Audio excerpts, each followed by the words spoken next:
Hey there, folks. So welcome to Spectrum Pulse. We talk about music, movies, art, and culture, and it's Billboard Breakdown.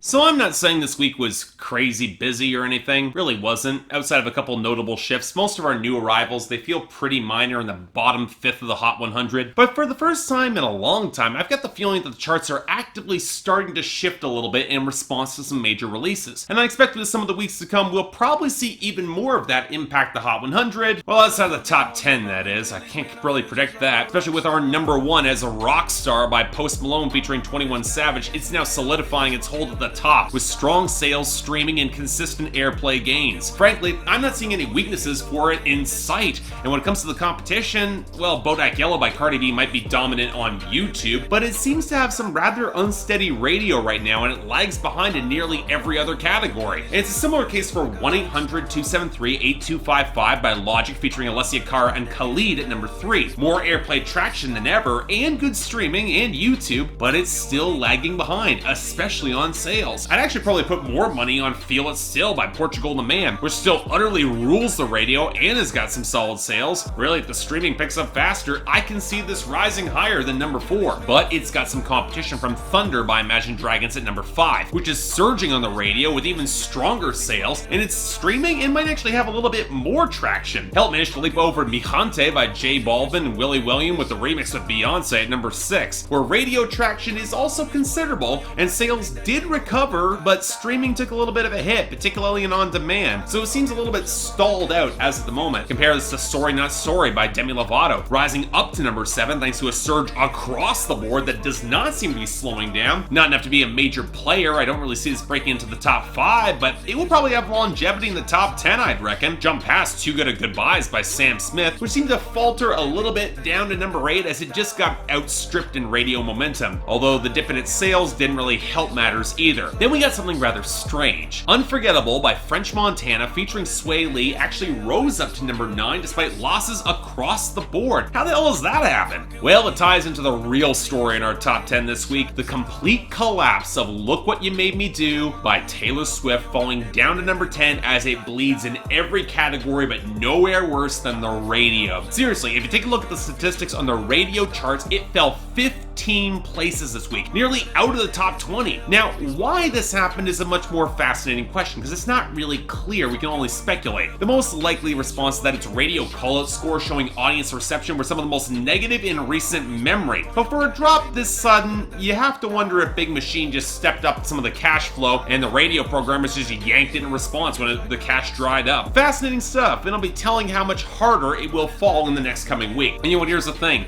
It's really the only serious loser we've got going in the Hot 100 right now. Seriously, only dropout that's worth noting was Loyalty by Kendrick Lamar featuring Rihanna, and it had a good run. And the majority of the losers you could have predicted from last week. They Don't Know by Jason Aldean continues to 99, Friends by Justin Bieber and Blood Pop continues down to 88, and Feels by Calvin Harris featuring Pharrell, Katy Perry, and Big Sean, it's now at 94. The only new loser we have here is All the Pretty Girls by Kenny Chesney to 79, and it's probably just getting rotated out with the season like you see with country radio. Now, where things get a little bit more interesting are in our gains and returning entries. Well, okay, really just gains because the only returning entry is Curve by Gucci Mane featuring The Weeknd to 71, and that's thanks to the album, which also translated to a considerable boost for I Get the Bag with Migos at number 11. And speaking of album boosts, that's probably contributing to the pickups for What About Us by Pink up to 13, and Losing Sleep by Chris Young to 80, although the bigger boost for that song will probably come more next week. But you know what, country as a whole had a few solid pickups. I'll Name the Dogs by Blake Shelton rose up to 70, More Girls Like You by Kit Moore went up to 66, and Every Little Thing by Carly Pearce surged up to 50. And on the topic of gains that I otherwise like, Let Me Go by Haley Steinfeld, Alesso featuring Florida Georgia Line and Watt also went up to 74, even though I don't really have any expectations of long-term success for that song. Unfortunately,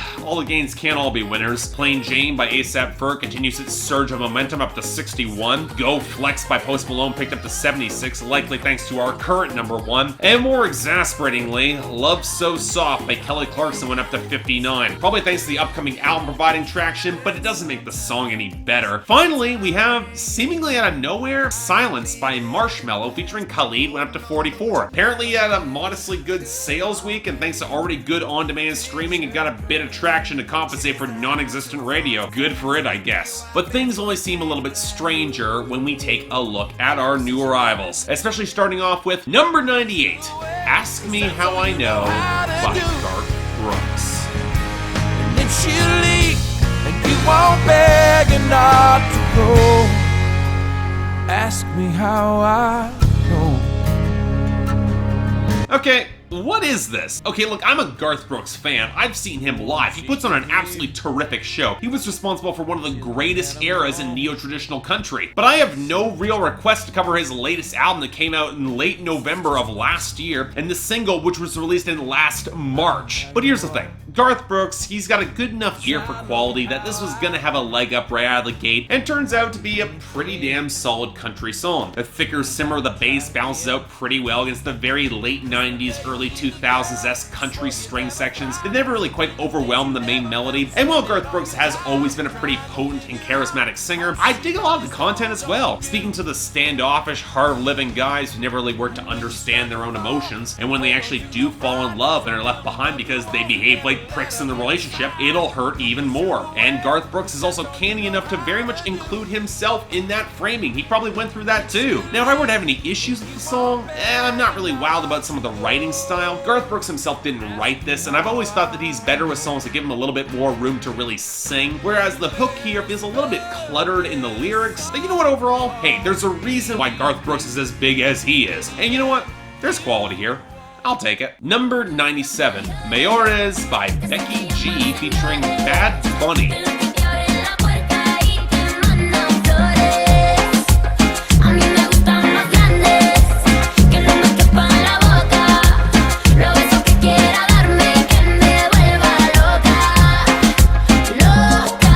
Okay, those of you who have been watching for a while now might be a little bit surprised to see Becky G back on the charts at all, given that after her breakthrough single Shower, which is absolutely huge 3 years ago, she pretty much fell off the face of the earth. Well, turns out that's not really quite true if you only follow the charts. She's done some acting work, most notably as the Yellow Ranger in the most recent Power Rangers movie that you all forgot about, but with her music she made the transition more to Latin pop, and she's been opening for Fifth Harmony on their South American tour, and she's arguably been even more successful in that lane than she ever was in English, notching #1 hits on charts around the world, on the Spanish-speaking charts at least. But thanks to the boom in the US right now, we've got a new crossover single, and I can't be the only one who thinks that it'd be nice if those horns and guitars didn't sound so plainly flimsy and synthetic to match up with how flat the vocal production feels. There might be some bounce to it courtesy of the big blubbery beat and the blurring of that guitar to support it, but the rubbery feel of it all doesn't exactly help this song stand out against a lot of reggaeton that I've heard in this vein. Then there's the content, which is all about Becky G liking older guys where it's too big to fit in her mouth, with Bad Bunny trying to step up and not proving all that convincing to really fit in that lane. But honestly, putting aside some of the more obvious double entendres and naked sexuality, it's not like Becky G's delivery has gotten any more refined since Shower, and that's what makes the song kind of fall limp for me, pardon the pun. It's not percently annoying like Mijante is, but it's no Shower either.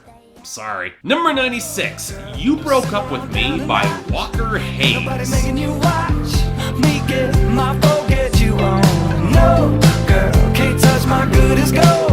I know it's difficult to see me on the road, but hey, you broke up with me. Yeah, what can I say, babe? You broke up with me.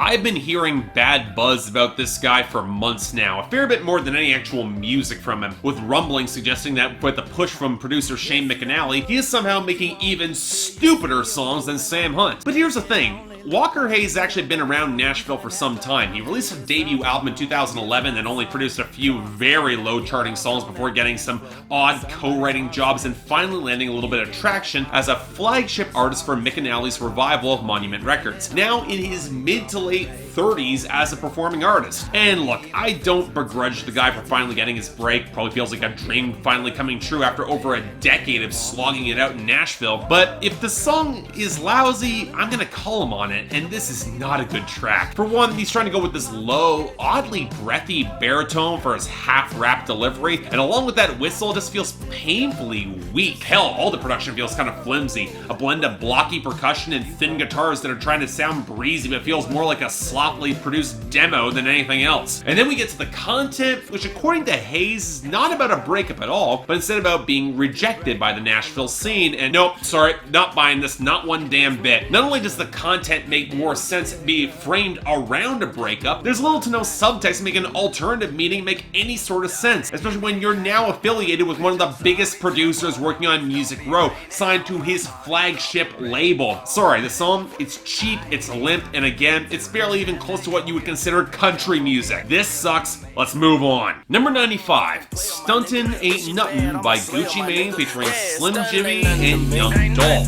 Pimpin' ain't nothing to me. Ballin' ain't nothing to me. Poppin' bottles, they ain't nothing to me. Frying foreign cars, they ain't nothing to me. Ain't nothing to me. Stuntin' ain't nothing to me. Look at this shit, it ain't nothing to me.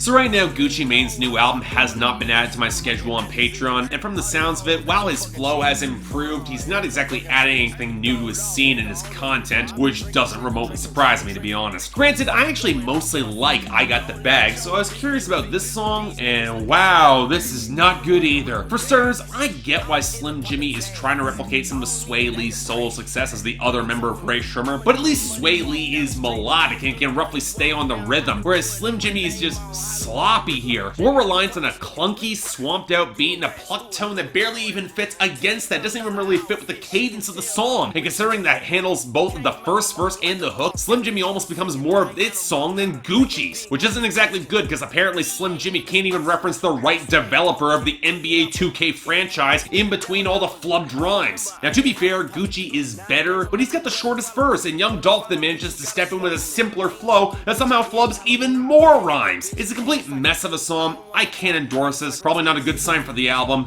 Next. Number 87, Let You Down by NF. I'm proud. I'm sorry that I let you down. Let you down. All these voices in my head get loud. I wish that I could shut them out. I'm sorry that I let you down. Let you down. Ooh, I knew this was coming. Hell, given the rising success of artists like Lecrae, I knew it would only be a matter of time before Christian rap hit the Hot 100, especially if the marketing was primed enough to tone back the religious side for the crossover. So enter NF, and let's make it very clear, he debuted at the top of the Billboard 200 with his most recent album. Even if I've avoided this subgenre like the plague, he clearly has an audience, and I can see why he's got an audience. Fast flows and the production that feels like a dreary blend of Eminem circa Recovery and Post Malone. The warbling that he does on the hook really doesn't help with that impression either, but I'm not sure I would include myself as part of that audience, so let's get to the content. Reportedly, this is a track about issues he had with his father, feelings of rejection as he tries to reconcile some complicated emotions years later. And note that the lack of the most distinctive details means you can plug in God as that father figure, but since that raises even more issues, let's just stick with the family scene and, well, I'm sorry, I'm not really all that impressed. Most because the father figure really sounds like a total condescending ass on this song that seems completely lacking in any sort of self-awareness. And look, I can empathize with the feeling that you might have let somebody down, especially if that person is a father figure, and it is hard to outright reject a family member in that vein. But if you were looking for a textbook case of emotional abuse, this is damn close to it, and the self-flagellation of NF on the hook really hits a sour note for me. He should just be walking away from this guy and not looking back. So yeah, I get why a track like this exists, I get why it might have a position on his album, but no, sorry. Definitely not a fan of this. Number 84, Yours by Russell Dickerson. First kissed you, the best me has his arms around you. You make me better than I was before. Thank God I'm yours. So we're back to the pop country with this, and a song that was originally released back in 2015. Now, if you don't know this guy, don't blame you. Russell Dickerson has been a supporting act for a number of B-list country acts like David Nail and Kanan Smith throughout the 2010s, only landing a series deal with Triple Tigers last year, which is this weird partnership between the indie stalwart 30 Tigers, the Texas-based Triple Eight Management, and Sony Music. Anyway, this song was originally released in 2015 as an early single, but then re-released back in March of this year for a record that came out only a few weeks back. Now that's impacted radio. Well, I think I get why it took this long to impact the charts, because this would have done nothing in 2015. Now granted, it's not bad now. I've got no idea why we have another drum machine opening up for the first verse before the real drums come in, but the richer electric tones are at least closer to pedal steel, and for a simple love song, Dickerson is at least modestly convincing at selling it with some decent, distinct lyrical detail. He's not relying on bro country cliches, and his belting on the final hook did actually catch me off guard in a pretty good way. But let's get real. There's no short supply of artists who can deliver and make songs that sound exactly like this, and while the lyrical detail might hold up a little bit longer, make it a little bit more distinct, the overall tone and sound, pretty forgettable. It's tolerable, but I gotta be honest, I'm not gonna remember this. And finally, number 82, High End by Chris Brown featuring Future and Young Thug. I just be styling, I'm on the high end, I'm on the fly end, yeah. We bout to fly in, yeah. Jump in the Cayenne, jump in the Cayenne. Ran out of mileage, gotta go find it. Snatch the daddy, in a big body, drips at Wu-Tang. We like Charlie.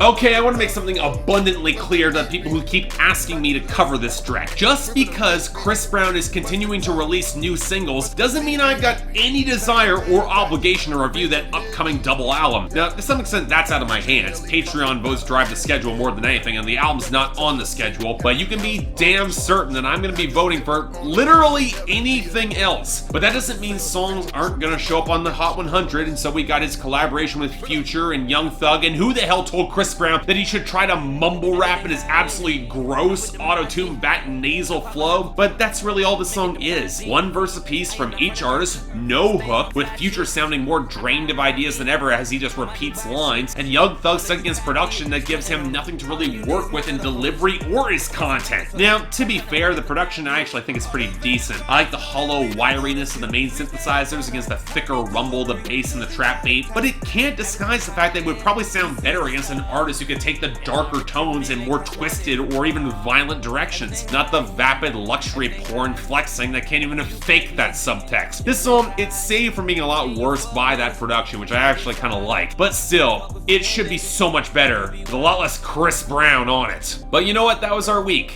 and wow, this sucked. Ask Me How I Know by Garth Brooks might not be a great song, but it runs away with the best here, and for the worst, honestly, I can't even decide. And you know what? They both deserve it. So it's going to You Broke Up With Me by Walker Hayes and Stuntin Ain't Nuthin by Jxmmi featuring Slim Jxmmi and Young Dolph. Let's pray this shaft is swept away by with whatever comes next week, because I don't want to hear any more of this. But until then, I'm Mark, and you're watching Billboard Breakdown on Spectrum Pulse, and I'll see you next time.